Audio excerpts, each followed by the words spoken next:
మరి ఈ ఇంటింటి అభివృద్ధి కొనసాగాలా వద్దా అని ఆలోచన చేయమని అడుగుతా ఉన్నా. కొనసాగాలంటే ఈ ఎన్నికల్లో వేసే మన ఓటు కేవలం ఎమ్మెల్యేలను ఎంపీలను ఎన్నుకునేందుకు మాత్రమే కాదు, రాబోయే మీ 5 సంవత్సరాల భవిష్యత్తును నిర్ణయిస్తుంది. కాబట్టి ప్రతి ఇంటా కూడా చర్చించుకునే అవకాశం రావాలి, ప్రతి ఇంట్లో కూడా చర్చ జరగాలి.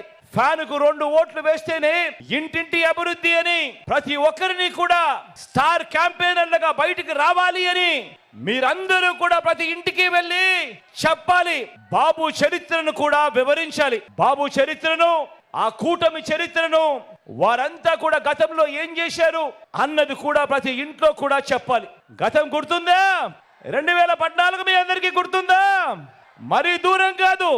2014 ఒక్కసారి గుర్తుకు తెచ్చుకోండి. 2014లో గతంలో చంద్రబాబు ఇదే కూటమిగా ఏర్పడి బాబు సంతకంతో